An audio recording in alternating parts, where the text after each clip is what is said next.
Welcome to Make Your Wealth Work. I'm Jason K. Powers here with your host, Joe Pantozzi. If you have ever saved up, spent it, had to start over, this is the episode for you.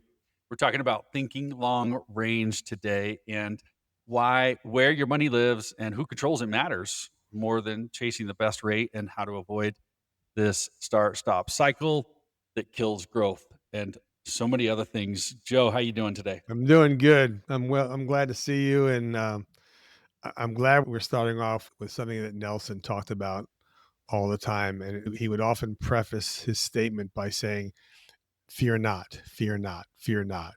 Don't be afraid to think long term. Hmm.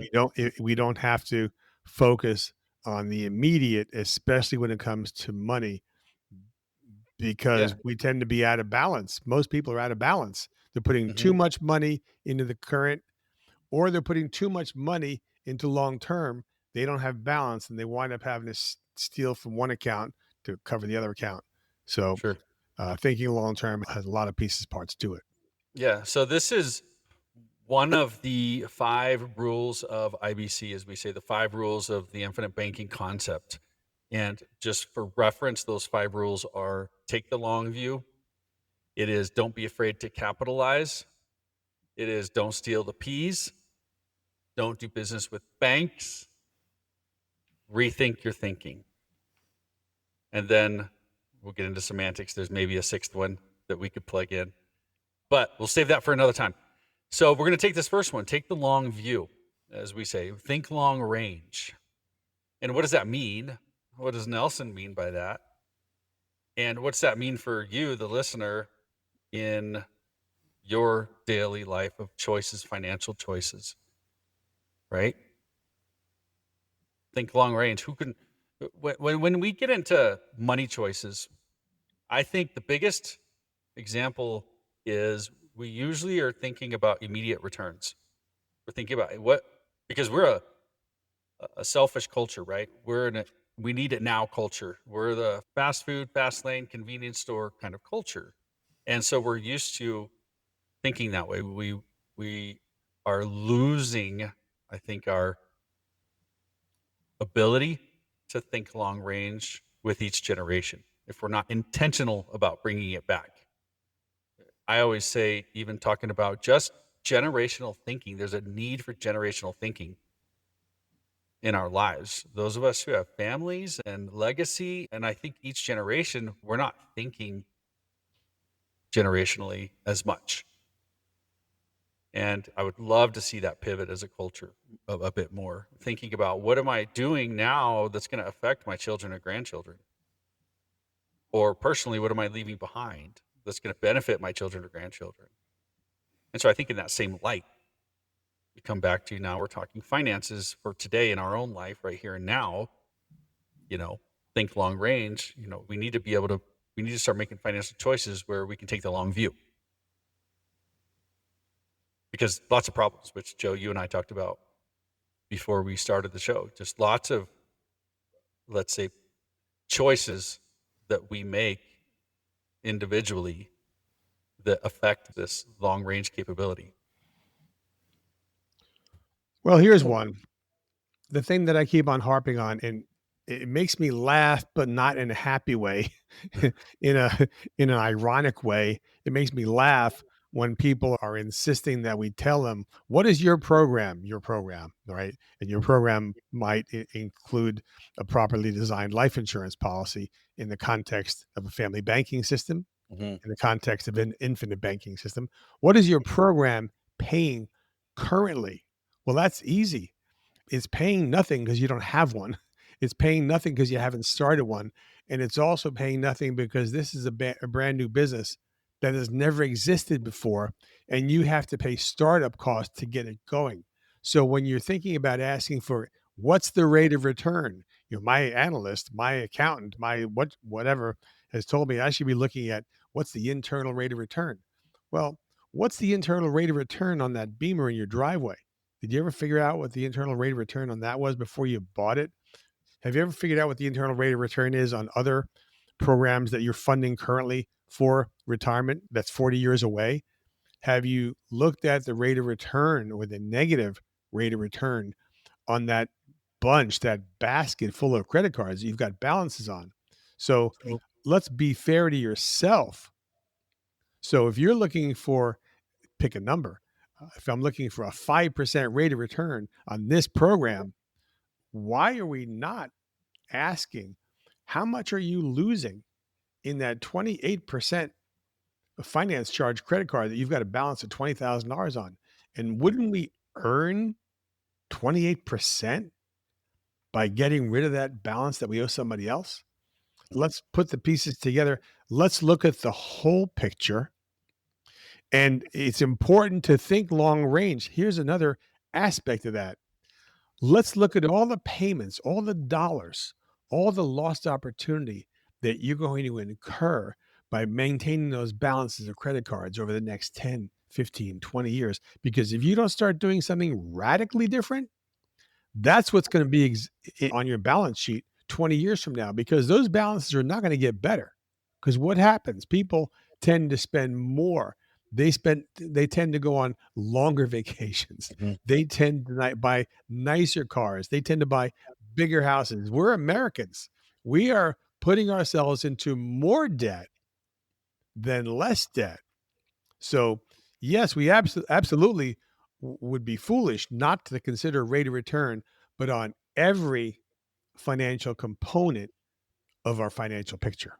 Well, and I like that comment you said about let's look at the whole picture. I think we do this, we talk about this a lot about silo thinking, Yeah. and it's really a matter of let's look at the whole picture because what am I losing over here on this pile and what am I making here? Because I have conversations all the time. It is just this. It's what's the rate of return on this, that, or the other. And that's a valid question in and of itself, but let's look at the whole picture and let's figure out collectively, are you losing so much money in one spot that whatever you are making in this spot is just get eaten alive? Like it doesn't stand a chance. And that's why it's such a crucial question. Listen, I've got to make money over here because I'm losing my shirt on this credit card. Well, Yeah. okay, then we need to fix the problem, Hmm. right? We shouldn't be focused on finding out what kind of a program you guys have that's going to give me X amount of return. We should address the whole person, Hmm. right? And many people don't want to do that. And many people don't want to make hard choices. Hmm. Well, my kid's in 4 different sports, and it costs me $1,500 a month for my kid to be in 4 different sports. Okay, that's a choice you make, Hmm. and you have to accommodate those choices if those are your choices. But then, um, don't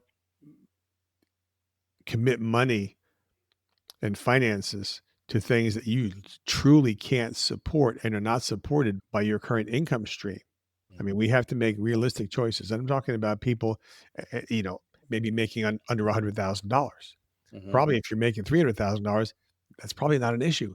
You have different issues, right? But I'll also say I have plenty of acquaintances with clients and prospective clients who are making three, four, five, $600,000 a year who still are not making wise choices with their money Sure. because they figure, well, I'll make it up in volume. I'll make more money next year and I'll catch up. That's not a good strategy either. Hmm. Hmm. Hmm. Let's pivot that idea of thinking long range a little bit and talk about what are some ways that it is good for us to think long range that we maybe don't think about potentially. So one thing that comes to mind is when I talk to real estate investors, let's use specifically an example of people who are buying rental properties, single family rental properties, or whatever, condos, I don't care. I mean, so most people aren't buying one in the hopes that they will have massive cash flow later. Mo- Most people, in order to accomplish any kind of passive income that you can live off of, you got to keep buying these rental properties. Well, you don't buy that first one thinking what the income is tomorrow. You're going to get a couple bucks, but you're like, okay, cool, that helps. but I need to be able to think long range. You need to be able to think down the road. What's that look like in the future? Even if it's you just if I only ever bought one, what does that look like in the future? What is it gonna do for me? But the more you buy and the longer you have them, the more benefit it is, right? And that's the key in this type of real estate investing. The longer you have these properties and the more properties you have volume, the more beneficial it is. So one of the things that I think we're kind of dancing around here is we're talking about the need that very few people are willing to commit to, the need to do some kind of a cash flow study, cash flow worksheet, cash flow mapping, Mhm, managing cash flow. People talk about managing assets and being a money manager. I keep on saying I'm not your money manager. mhm, I'm really your coach. It's your job to manage your money. It's your job to make decisions as to which types of assets you like and which types of assets you don't like, mhm. and whether what kind of business you'd like to be in. I'm here to coach you on how to be most efficient with every dollar in your life. And if you could become more efficient with all the different components, then you could have more money. If you can keep ahead of inflation, you'll have more money. If you could be in a great position tax free or tax invisible at retirement time, then you'll have more money. You know, what if you get to retirement and all you have, everything you have is in taxable accounts? Then you're going to be in a higher tax bracket and you're going to be kind of regretting the fact that you put all Mhm. your eggs in one basket, which is a taxable bucket then. So, you know, addressing a cash flow control strategy, managing cash flow would be something that I think is important for every person, however you do it. If you ignore it and you ignore the results of this toxic debt, for example, you're going to create a drain and you're not going to understand it. You're not going to want to deal with it, but it's going to destroy your financial success. Yeah, yeah. Well, I think there's something to be said about who said that quote? There's a quote about, "If you don't know where you're going, you might not get there." And Sounds like Yogi Berra. yes, Yogi Berra said, "If you don't know where you're going, you might not get there." And I love that quote because it's so true, right? Before I even heard that quote, it never even occurred to me to think of it like that. I'm like, "Well, that's rather obvious, but true, but it foils a lot of us, you know?" And how many times I sit down with the client and we go through, you mentioned this cash flow worksheet kind of thing. We go through something like this to figure out let's first step one, let's figure out where the money's at. Let's just let's just figure out where it's at right now. No judgments, no opinions, let's just look at the facts and where is the money. And 7 out of 10 times when we get done doing this, the response is, "Oh wow. Oh wow." Because you see it on paper all of a sudden. And there's a surprising number of us that have 0 clue where all the dollars are going. And I think that's important as step 1, right? Let's just figure out where the money's going. And it could be that simple. Once you see it, then you can identify. You can't identify anything unless you know where it is. Well, I have holes in my financial bucket and I'm leaking like a sieve. Well, okay, well, where's all your money going? Well, I don't know. Well, okay, let's stop and let's figure out where the holes are first. But you know, And if I come in, I'm sorry to step on you there. yeah. If I come in as a financial doctor and I say, looking at your future, you've got 30 years to build it. And let's just take some pie in the sky number. Say you want to have $2 million, Yeah. right? You're going to need to put X amount of dollars, given X amount of return. If you want to look at the financial planner CFP type formula, where it's just X number of dollars times rate of return times number of years gives you X number of dollars. We can do that. We can do that in 3 minutes or less. Okay. But then what we typically up against is a client saying, I can't afford that. I'd like to have $2 million, but I can't afford that. Well, because you're letting your current lifestyle squeeze all the life out of your future, right? So if you're looking at not being able to afford to save more than $500 a month, when you get to the other end, you're going to complain about the result that you have. Mhm. But if I were to put a gun to your head and say, you need to save $5,000 a month, and you were able to do it somehow, you would do that kicking and screaming. Think long term. You get to the other end, you're going to have the results of having saved $5,000 a month. And you're going to look back and you're going to say, it kind of hurt. It kind of squeezed me. It kind of surprised me that I was actually able to do that for 20 years Mhm. because you committed to thinking long term. And the thing is, once you get to that pot of gold at the other end, you're going to look back and you're going to say, it really wasn't that hard. Now that it's done, Mhm. it wasn't that hard. But when you're standing here looking up at the mountain, you're going to say, I don't know how I'll ever be able to go to the top of the mountain. Yeah. Well, it's Yeah. because you're looking at the monstrosity ahead of you and thinking that you've got to take one 5-mile leap. You don't. You Yep. have to think long term. You have to commit to capitalizing and funding and doing the dogged work of Mhm. not getting off the track. You committed to saving the number. And the numbers are irrelevant. They're different for every person. You committed to saving a number, not this week, not this month, not this year, not this decade, for the rest of your working career. And when you get to the other end, when you get to that 30, 40-year point, whatever that number is, you're going to look back and say, it was really worth it for me to sweat and sacrifice and even cut off some of those frivolous things that I love doing, but I couldn't do them as much or to the extent that I wanted to do because look what it did for me. I got here, I got 2 million bucks in my account. Mhm. Mhm. It's just hard work. Mhm. And the hard work is going to occur in your brain, Yeah. Yeah. Yeah. right?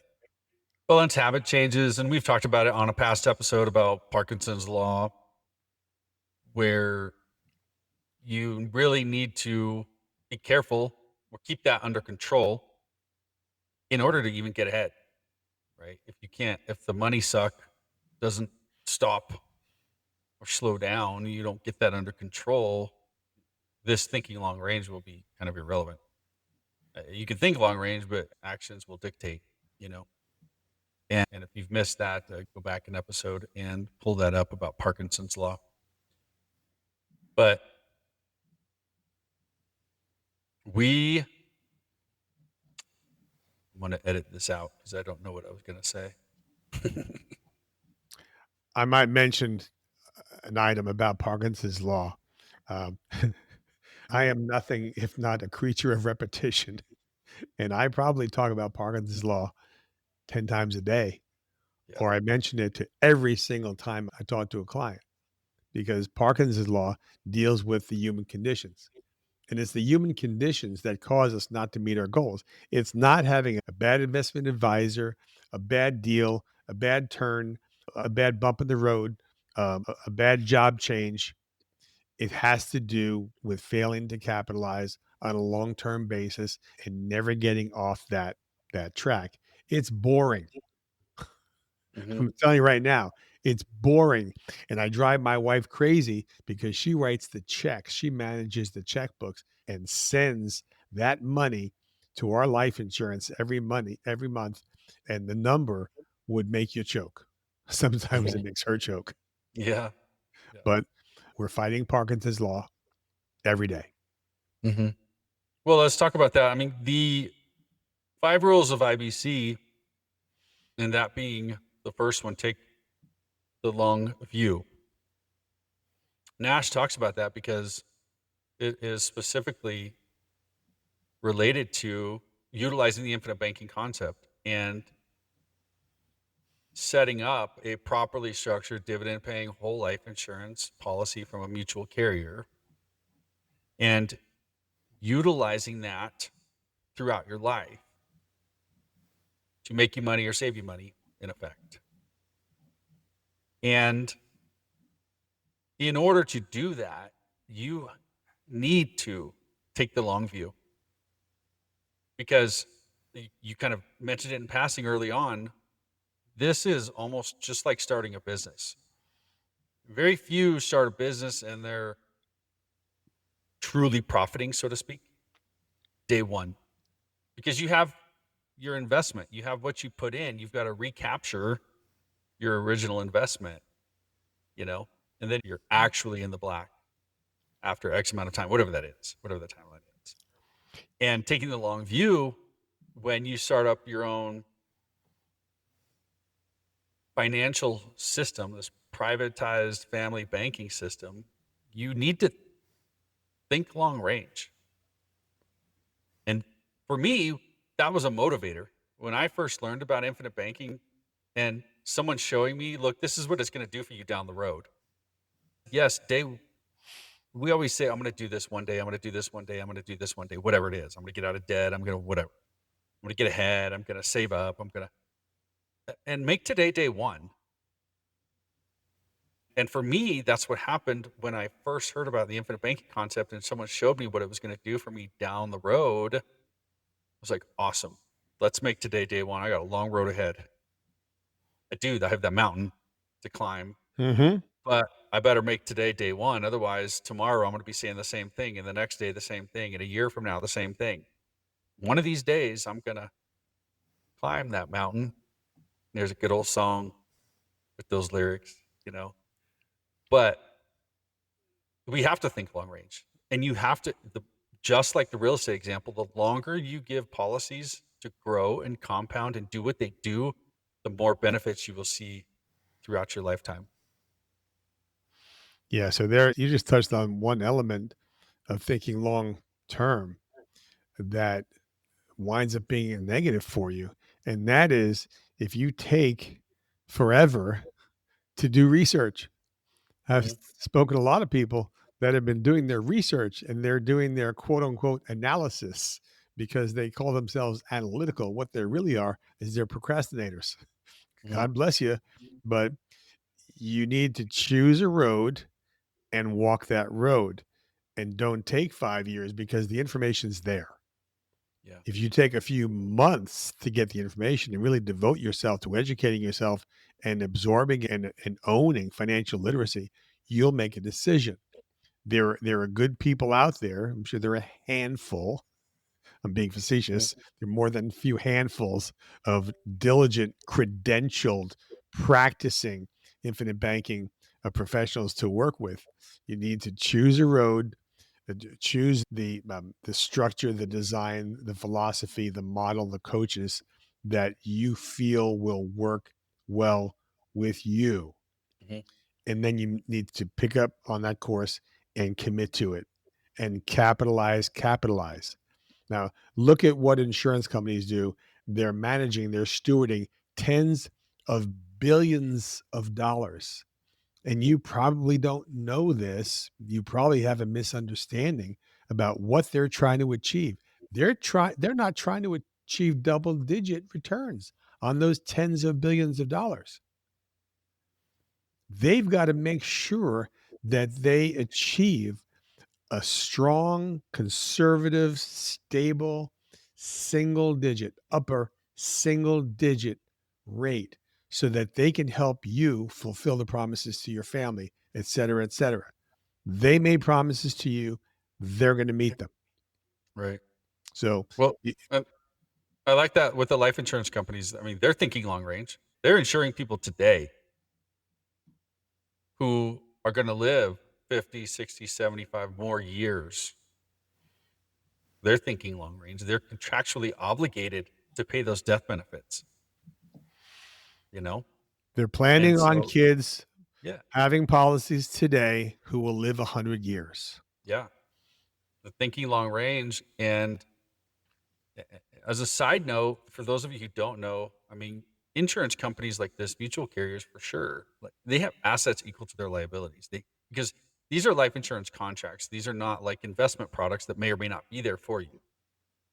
The life insurance contract will be there for the duration of that contract. And it needs to be. It needs to be, right? Yep. So we have just touched on real quick, the thinking long range. We've brought up the infinite banking concept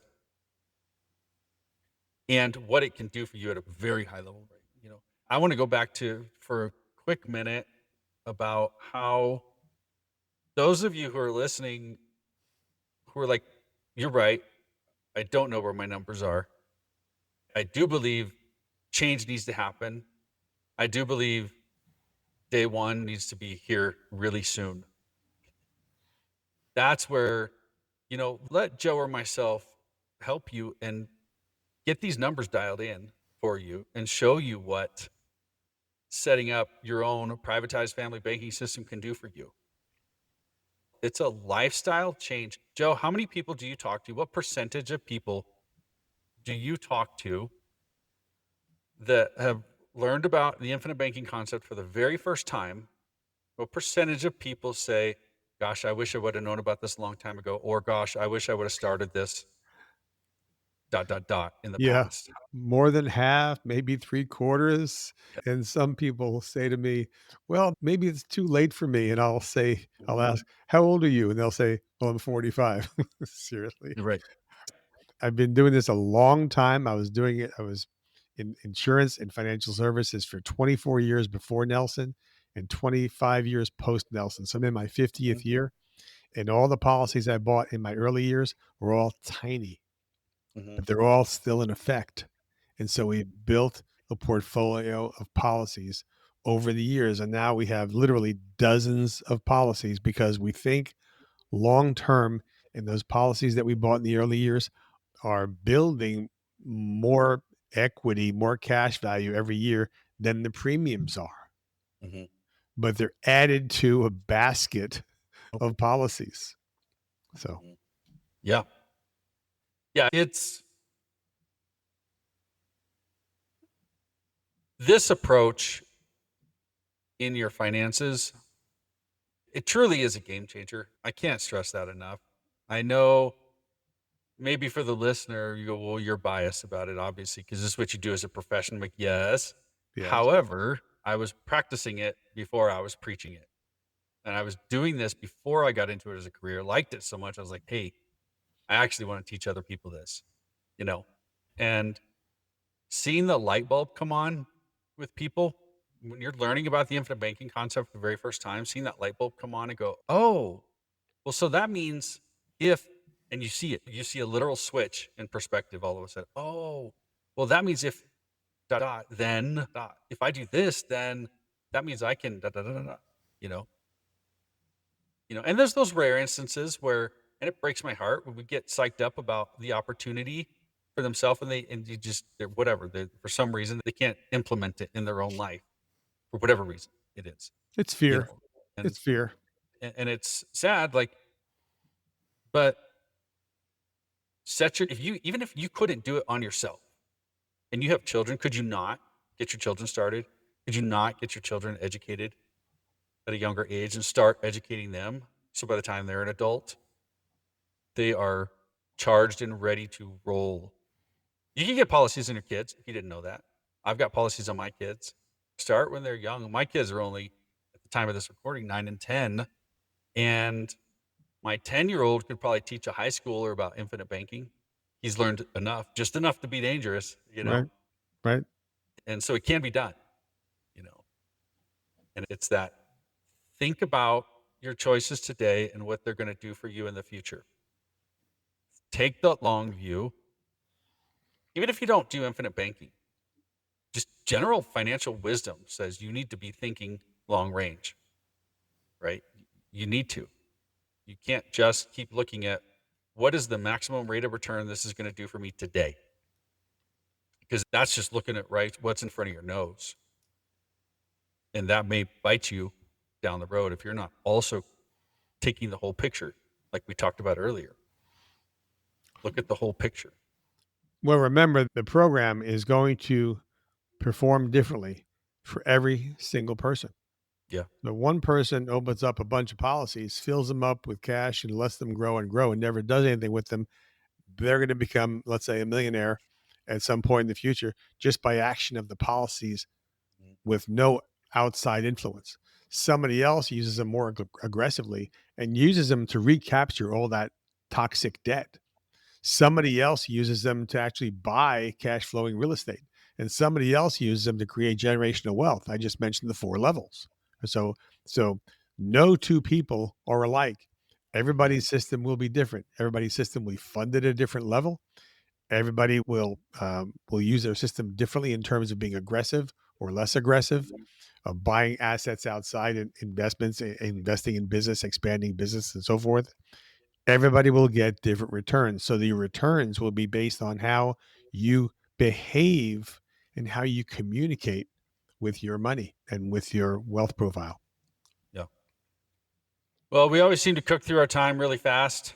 And, maybe we'll start having hour-long episodes soon enough. We'll start having more part twos, There, there you go. and do this. But, for the listener, hey, today we focused on thinking long range, where your money lives, who controls it, and how to keep compounding intact while you fund life. If you want help putting this into practice, if you want help, this cash flow analysis, and take a look and see what this can do for you in your own life, head on over to alphaomegawealth.com/podcast and book a call with Joe or myself.